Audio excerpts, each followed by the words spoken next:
첫 수요 예배를 하나님 앞에 나와 예배하는 우리 성도님들의 삶에 하나님의 은혜와 축복이 넘쳐나길 소망합니다.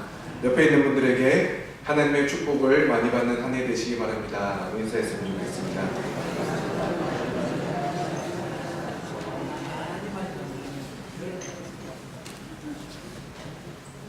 우리가 잘 알고 있듯이 지금 한국인들이 앓고 있는 큰 병 중에 하나는 바로 참지 못하는 성급증일 것입니다. 구한말 외국인의 눈에 비친 한국인의 모습은 끈기가 있고 고통과 억압을 잘 견딘다는 것으로 비춰졌다고 합니다. 사실 예전 우리 선조분들은 누구보다 잘 참는 모습을 보여주었습니다.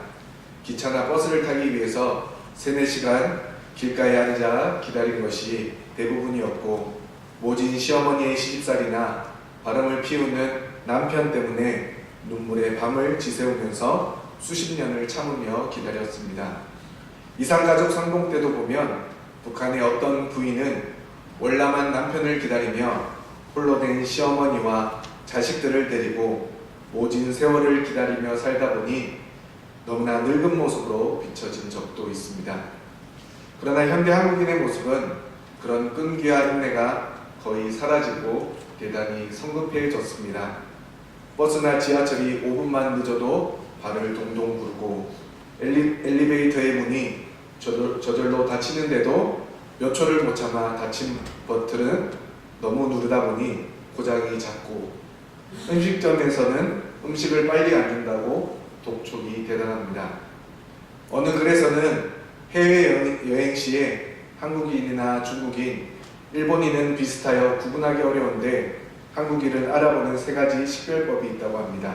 첫째는 관광 안내원이 한참 설명하는데 중간에 말을 끊고 질문을 하거나 아는 체 하는 사람은 다 한국인이랍니다. 둘째는 식당에서 음식을 재촉하고 10분 내에 먹어버리는 사람. 셋째는 버스나 비행기가 목적지에 도착하자마자 안전벨트를 풀고 자리에서 일어나는 사람은 틀림없이 한국 사람이라는 것입니다. 그래서 외국 사람들이 한국인에게서 가장 빨리 배우는 말이 빨리라고 할 정도로 하니 우리의 모습을 한번 돌이켜봐야 하지 않겠습니까? 그래도 이러한 모습까지는 이해가 됩니다. 하지만 최근에는 화를 참지 못한 나머지 싸움을 하거나 심한 경우 죽이는 사건까지 발생하기도 합니다. 어느 사위는 처갓집에서 이혼을 강요하니까 칼을 들고 가서 장모와 처갓집 식구들을 죽인 사건도 있었습니다. 어느 부부는 신혼여행 가서 싸우고는 곧장 돌아와 이혼하기도 한다고 합니다. 이는 우리의 신앙의 모습에서도 마찬가지로 인내의 모습은 찾아보기 힘들어지는 것 같습니다. 설교 시간이 조금만 길어져도 연신 시계를 보면서 화가 난 표정을 감추지 못하는 사람들도 있습니다. 한 예로 제가 아는 목사님이 전도사 시절에 청소년부 예배 가운데 설교를 조금 길게 했다고 합니다. 그런데 맨 앞에 앉아있는 학생이 주보를 꾸게 더니 앞으로 던지고 나가더랍니다. 그래서 그 아이를 쫓아갔던 부장집사님이 왜 그러냐고 물어봤더니 설교가 너무 길어서 짜증이 나서 그랬답니다. 이것은 우리의 모습만이 아니라 지금 우리의 아이들의 모습에서도 성급증의 모습은 그대로 나타나고 있다라고 하는 것입니다. 그리고 기도하다가 빨리 응답을 안 해준다고 쉽게 포기하고, 또한 하나님이 빨리 축복을 주시지 않는다고 낙심하여 교회를 떠나는 일도 비일비재하다는 것입니다. 사랑하는 성도님들, 우리의 신앙의 모습은 어떠합니까?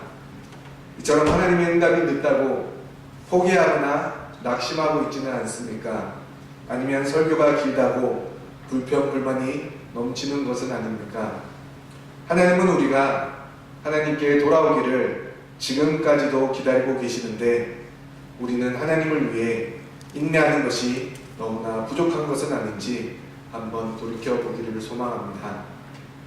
오늘 우리가 나누는 출애굽기에 나오는 이스라엘 민족은 지금 우리의 모습과는 정반대의 모습으로 힘들고 어려운 삶을 꿋꿋이 버티고 살았던 민족으로 소개되고 있습니다. 애굽이라는 나라에서 약 400년 동안 종살이를 해온 민족이었고 그 가운데서도 신앙을 지키려 노력한 사람도 있었음을 성경은 우리에게 말씀해 주고 있습니다. 그 대표적인 인물이 오늘 본문 말씀에 기록된 요게벳이었습니다. 오늘 본문 말씀은 우리가 너무나 잘 알고 또한 하나님이 기약에 사용하셨던 모세의 출생이 기록되어 있는 내용입니다. 그런데 오늘 저는 모세의 출생을 통해 일하신 하나님에 대한 이야기보다 모세를 어쩔 수 없이 떠나보내야 했던 모세의 어머니 요게벳을 중심으로 말씀을 함께 나누어 보려고 합니다. 성경에서 요게벳의 이름은 출애굽기와 민수기에서 아므람의 아내로 소개될 뿐 더 이상 그녀의 이름을 언급하고 있지는 않습니다. 당시 이스라엘 가운데 여성의 위치를 생각해 보면 너무나 당연한 이야기이지만 그녀의 신앙만은 절대 짧게 볼 수는 없습니다. 먼저 요게벳은 레위 족속이었기 때문에 어렸을 때부터 하나님을 알고 하나님에 대한 신앙을 배우고 지켜왔던 사람이었을 것입니다. 그래서 하나님에 대한 은혜를 잘 알고 있었던 사람이 바로 요게벳이었습니다. 그런데 요게벳이 살던 시대적 상황은 너무나 좋지 못했습니다.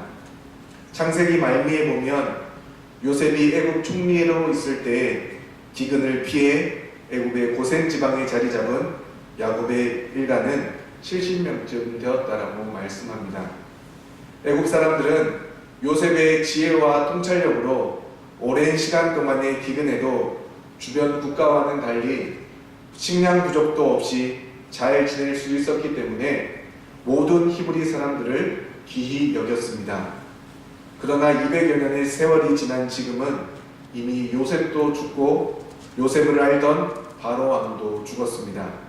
그리고 주변을 둘러보니 70명으로 시작된 히브리 민족이 이제는 애굽 사람을 위협할 정도로 그 수가 많아졌다라고 성경은 말씀해 주고 있습니다.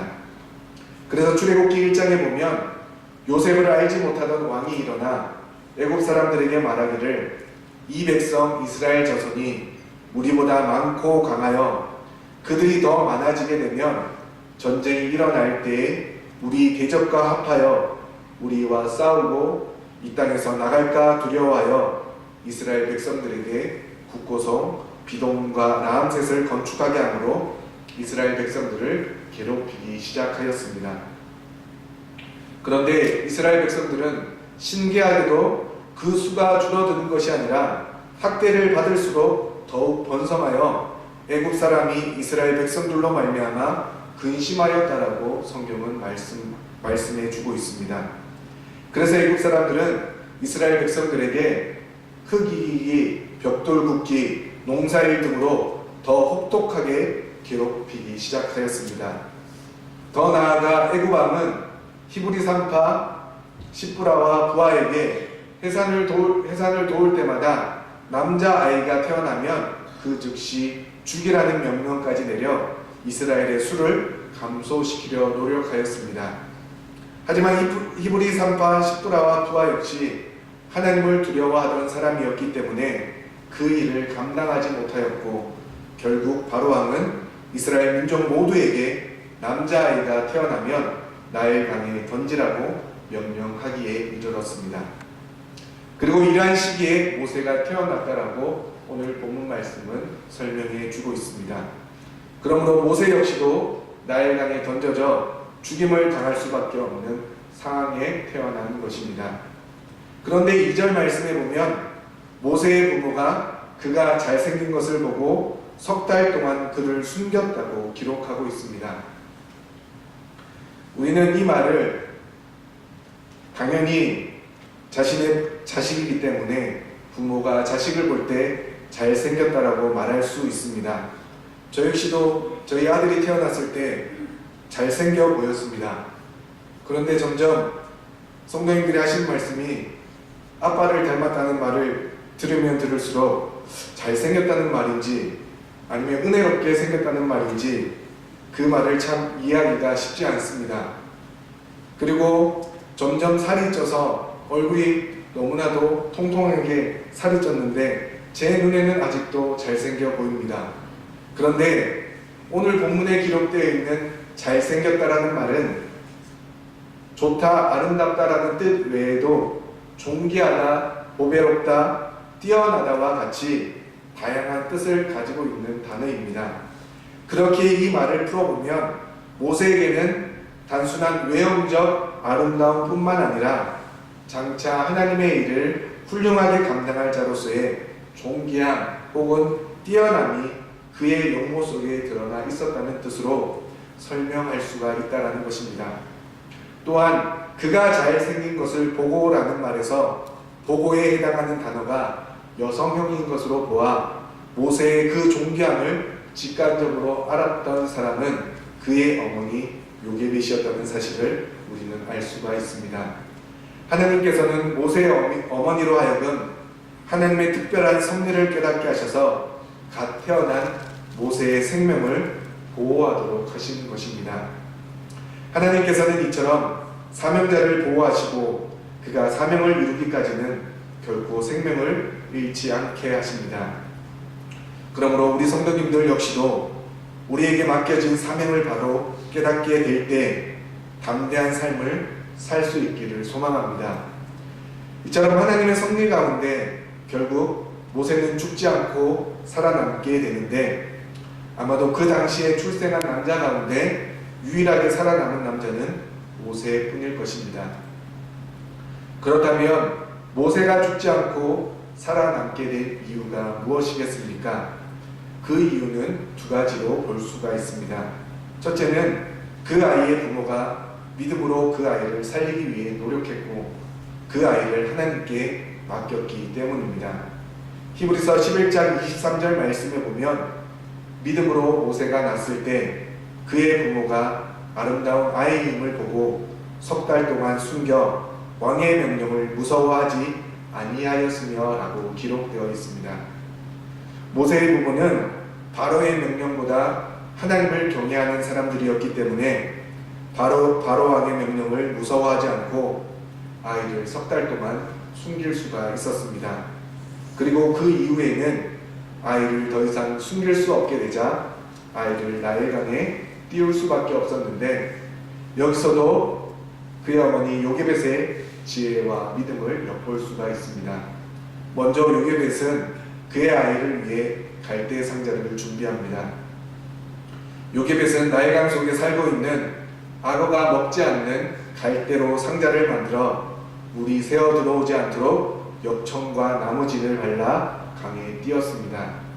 요게벳이 바른 엽청은 고대로부터 방수제 혹은 방부제로 널리 사용했던 것으로 갈대 상자에 나무진과 함께 엽청을 발랐던 것은 나일강에 갈대 상자를 띄워놓기만 하면 하나님께서 누군가의 손길에 의해서 모세를 건져내어 구해 주실 것을 믿었기 때문입니다. 우리도 이처럼 어떤 절망적인 상황 가운데서도 자신이 할 수 있는 최선의 모습으로 살아간다면 우리 하나님께 대한 신뢰와 소망을 잃지 않을 수 있을 것입니다. 이처럼 모세가 살아남게 된 첫 번째 이유는 갈대 상자를 준비한 요게벳의 지혜와 아이의 미래를 하나님께 맡겼던 그녀의 믿음 때문이었습니다. 둘째는 그를 물에서 건져낸 양어머니가 된 애굽의 공주 때문이었는데 그녀가 그 아이를 자신의 양자로 삼았기 때문입니다. 이것을 우리는 하나님의 섭리라고 말할 수밖에 없습니다. 모세의 어머니였던 요게벳은 바로의 딸인 공주가 목욕하러 오는 시간에 갈대 상자를 나일강 갈대 사이에 두었습니다. 그리고 딸 미리암을 시켜 그 아이가 어떻게 되는지를 멀리서 지켜보라고 했습니다. 아니나 다를까 공주가 그 갈대 상자를 발견하고는 그것을 열어보더니 아이가 히브리인의 아이인지를 알아보았음에도 불구하고 아이가 울자 긍휼히 여기는 마음을 가지게 되므로 그 아이를 양자로 맞이하게 되었습니다. 또한 이때 멀리서 그 장면을 지켜보던 미리암은 공주에게 찾아가 유모를 불러올 것을 제안하고 이에 공주가 허락하자 그의 어머니 요게벳을 유모로 데리고 오는 역사를 우리는 본문 말씀을 통해서 알고 있습니다. 아이가 죽을 수 있는 위험한 상황에서 지혜와 믿음으로 아이를 나일강에 띄웠던 요게벳은 하루아침에 친아들의 유모가 되어 모세가 자랄 때까지, 즉 젖될 때까지 자기 집으로 데려가 길렀으며 오히려 공주로부터 양육수당을 받으며 떳떳하게 그 아이를 기를 수 있게 되었던 것입니다. 그리고 10절 말씀에 기록된 것처럼 아이가 자라매 요게벳은 모세를 바로의 딸, 즉 공주에게로 데려갔고 공주는 모세를 그의 아들로 삼았으며 그리고 공주는 아기의 이름을 물에서 건져낸 자라는 뜻으로 모세라 지어 주었습니다. 그런데 모세를 건져준 그 양 어머니가 된 사람이 아무리 애굽 왕의 딸이긴 하지만 아버지 바로 왕이 이스라엘 민족에게 내린 명령을 어기고 어떻게 모세를 양자로 받아들일 수 있었겠습니까? 그것은 애굽 왕의 가문에 대해 잠시 살펴봐야 할 문제입니다. 모세가 태어나기 전 애굽 왕의 가문은 남자아들을 몇 대째 낳지 못하였습니다. 그래서 계속해서 사이에게 왕위를 물려주게 되었습니다. 이는 본문에 기록된 바로 왕 역시도 마찬가지였습니다. 자신도 장인어른으로부터 왕위를 물려받았을 뿐 아니라 자기의 자식 중에도 아들이 없고 오직 외동딸 하나만 있었습니다. 그녀가 바로 오늘 본문에 등장하고 있는 바로의 딸이라 일컫는 공주였던 것입니다. 역사에 따르면 그녀는 그의 아버지 바로 왕이 통치를 시작하던 해에 이 세상에 태어나고 모세는 그녀가 태어난 후에 12년이 지난 후에 태어났다라고 역사는 기록하고 있습니다. 그러니까 바로의 딸인 공주와 모세의 나이 차이는 불과 12년밖에 나지 않는다는 것입니다.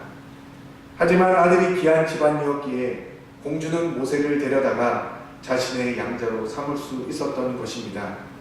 만약 애굽 왕조에 아들이 태어났다면 모세를 양자로 삼는 일은 발생하지 않았을 것입니다. 그러나 하나님께서는 애굽 왕조의 사람들에게 아들을 주시지 않으셨고 그로 인하여 모세는 감사하게도 쉽게 애굽의 공주의 양자로 들어갈 수가 있었던 것입니다.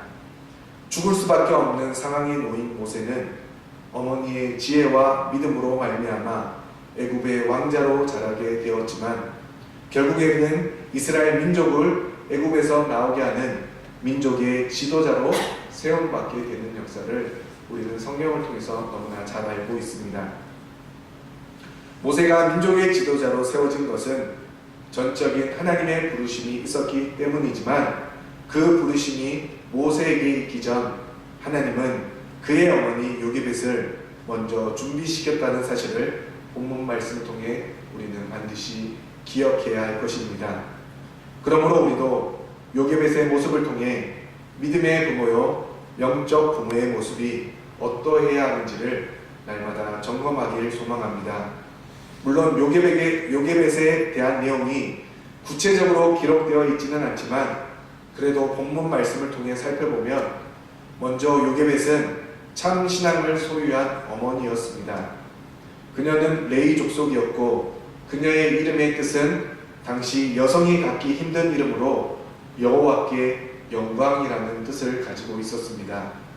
이것을 통해 알 수 있는 것은 요게벳과 그의 가문이 얼마나 하나님을 향한 신앙이 투철했는지를 짐작할 수가 있다는 것입니다. 당시 여성의 위치가 낮았음에도 불구하고 딸에게 여호와께 영광이라는 거룩한 이름을 붙여주고 요게벳 역시도 아들을 갈대 상자에 넣어 나일강에 띄운 것 역시 아들을 버리는 절망적 행위가 아니라 하나님의 능력과 구원의 손길에 맡기는 믿음의 행위였음을 우리가 볼 때 요게벳의 믿음은 우리가 반드시 본받아야 할 신앙인 것입니다. 둘째, 요게벳은 지혜로운 여인이었습니다. 바로 왕의 딸이 나일강에서 목욕하는 것을 지켜본 요게벳은 악어가 먹지 않는 갈대로 상자를 만들어 물이 새어 들어오지 않도록 엽청과 나무진을 말라 나일강에 띄었습니다. 그리고 미리암에게서 멀리서 지켜보게 함으로써 모세의 유모가 될 수 있었습니다. 셋째는 요게벳은 자녀를 사랑으로 보살핀 어머니였습니다. 요게벳은 모세의 유모가 되어 젖을 빨리며 자신의 품에서 아들을 키웠습니다.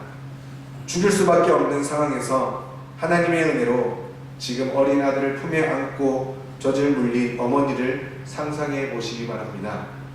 그 아들이 얼마나 사랑스럽고 귀하겠습니까?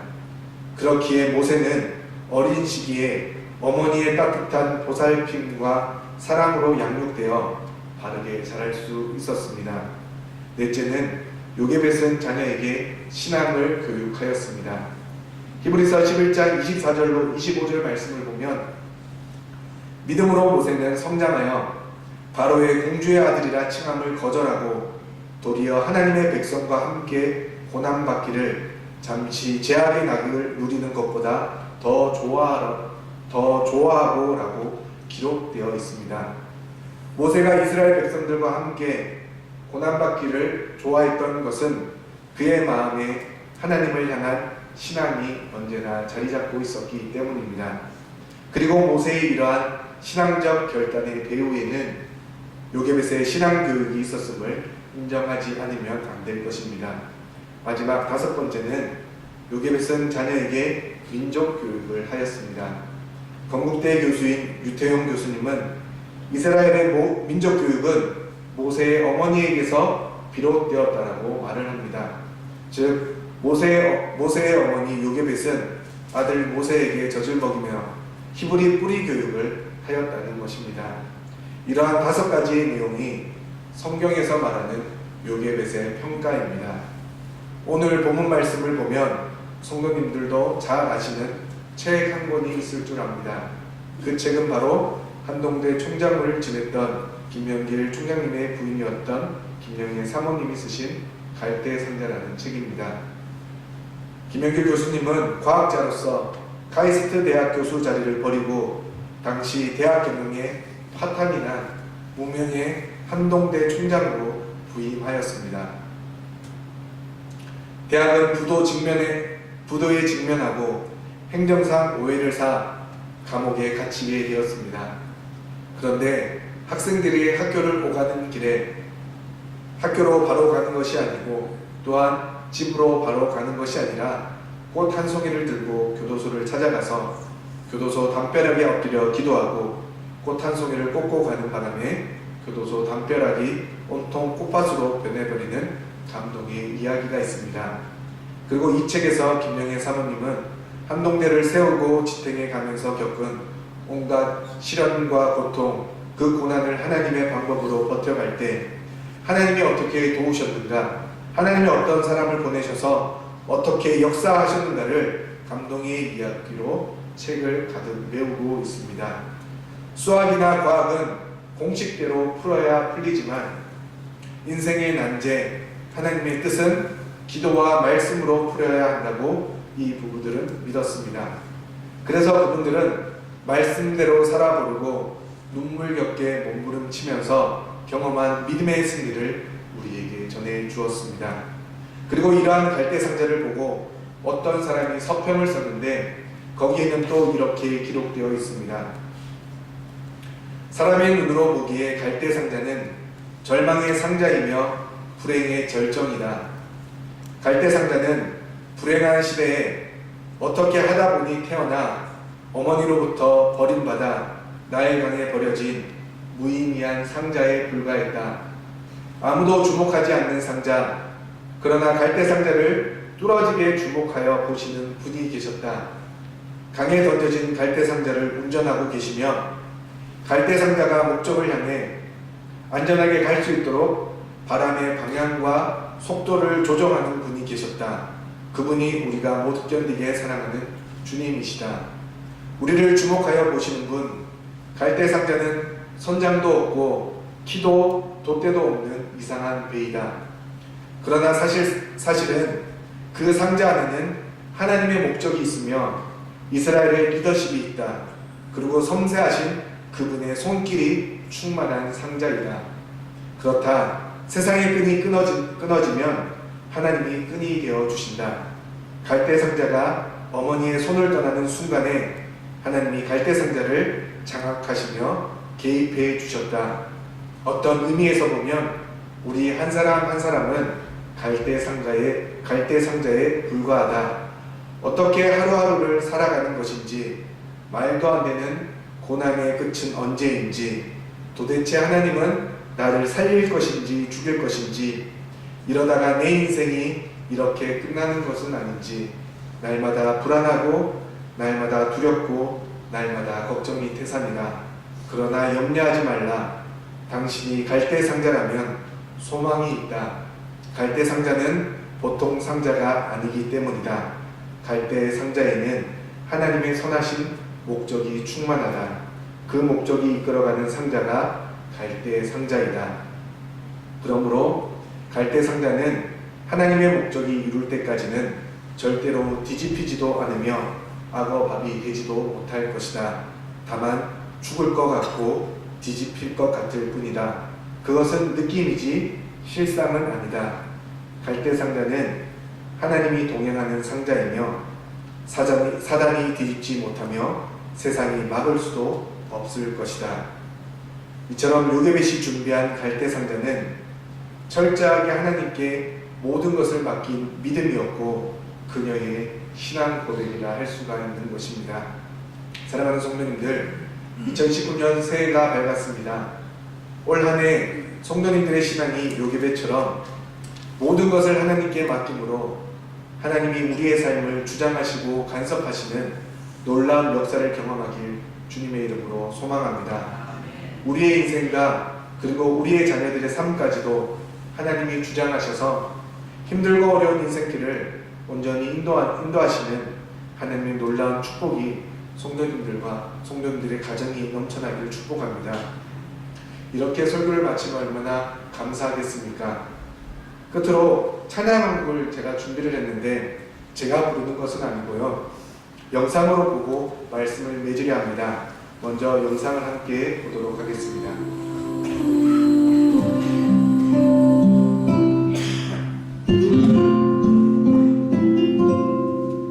작은 갈대 상자 물이 새지 않도록 벽쪽과 나무진을 칠하네. 어떤 마음이었을까 그녀의 두 눈에 눈물이 흐르고 흘러 동그란 눈으로 엄마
우리가 방금 들었던 이 찬양은 요즘 젊은 부모들 사이에서 많이 들려지는 요게벳의 노래라는 찬양입니다. 저도 이 찬양을 잘 몰랐었는데 어느 날 저희 아내가 혼자서 이 찬양을 들으며 계속해서 이렇게 길러야 되는데 할 수 있을까 뭐 이런 식으로 혼잣말을 하는 것을 두고는 도대체 뭐 하냐고 물어본 적이 있습니다. 그랬더니 이 찬양을 알려주면서 우리도 요게벳처럼 우리 아이들을 온전히 하나님께 맡기며 기를 수 있겠느냐고 물어본 적이 있습니다. 그리고 나서 이 찬양을 제대로 한번 들어보기 시작하였습니다. 앞서도 말씀드렸지만 요게벳은 너무나 신앙이 좋았던 여인이었고 또한 담대한 믿음과 지혜로움으로 모세를 민족의 지도자로 부르실 하나님을 위해 먼저 준비된 여인이었습니다. 그런데 우리가 방금 들었던 찬양의 가사처럼 아무리 신앙이 좋은 여인이라 할지라도 그리고 믿음으로 갈대상자를 나일강에 띄었음에도 불구하고 요게벳의 마음은 어떠했겠습니까? 믿음이 좋으면 슬픔도 느끼지 못하고 이별의 아픔도 항상 이겨낼 수 있는 것이겠습니까? 전 이 찬양을 들으면서 든 생각은 요게벳도 이 상황이 너무나 슬프고 힘든데 그럼에도 불구하고 자신이 아무것도 할 수 없으니 하나님께 모든 것을 맡길 수밖에 없었고 그 믿음으로 말미암아 힘들고 슬픈 상황을 겨우겨우 이겨낸 것이라 생각이 들었습니다.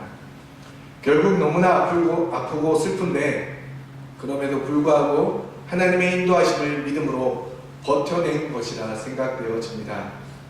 10달을 뱃속에 품고 고통 가운데 낳은 귀한 아들인데 그 아들을 자기 손으로 너무나 많은 위험이 도사리고 있는 강가에 띄어야 하는 엄마의 마음이 어떠했겠습니까? 하지만 요게벳은 이러한 슬픔까지도 하나님께 맡김으로 하나님의 인도하심을 기대하며 아들을 떠나보내는 슬픔의 눈물로 하나님께 간절히 기도하는 눈물의 어머니가 되었을 것입니다. 그리고 다시금 아들을 품에 안아 젖을 물릴 때 그 아들을 보면서 하나님께 감사의 눈물을 흘렸을 것입니다. 그리고 다시금 공주에게 아들을 보낼 때 속으로 눈물을 흘리며 민족을 위해 그리고 하나님을 위해 세워질 아들을 향해 다시금 눈물로 기도하는 기도의 어머니가 되었을 것입니다. 사랑하는 성도님들, 2019년 한 해 우리 모두는 요게벳의 마음으로 살아갔으면 좋겠습니다. 요게벳의 신앙과 지혜를 본받는 것도 참으로 중요하지만 그 마음을 먼저 본받았으면 좋겠습니다. 슬프고 아픈 현실이지만 그래서 그 마음이 찢어질 것처럼 아프지만 그럼에도 불구하고 하나님의 인자하신 손길로 우리를 인도하시고 다스리신다는 믿음으로 버텨내는 한 해가 되어졌으면 좋겠습니다. 그리고 아들을 향해 눈물로 감사로 기도하는 기도의 어머니가 되었던 요게벳처럼 여러분들의 가정과 자녀를 위해 기도하는 부모님들 되시길 소망하고 여러분들의 목장을 위해 그리고 목원들을 위해 기도하는 목자, 목녀, 목부들이 되시길 소망합니다. 그리고 우리 귀한 어린 영혼들을 위해 눈물로 기도하시는 교회학교 선생님들 되시길 소망하고 성도님들을 위해 또한 최선을 다해 땀과 눈물로 기도하는 우리 교육자들이 되길 소망합니다. 마지막으로 우리 하나님은 요게벳과 같은 마음으로 아니 그보다 더 큰 마음과 눈물로 우리를 위해 지금까지 기도해 주셨음을 우리가 믿음으로 바라보길 소망합니다. 오늘도 우리를 바라보시는 하나님은 어떤 마음으로 우리를 바라보고 계시겠습니까? 그 마음을 올 한 해 끝까지 품으셔서 영원하여 제사 삼는 하나님이 가장 기뻐하시는 일에 최선을 다하는 우리 귀한 울산남목교회 모든 성도님들 되시길 주님의 이름으로 간절히 축복합니다. 기도하시겠습니다.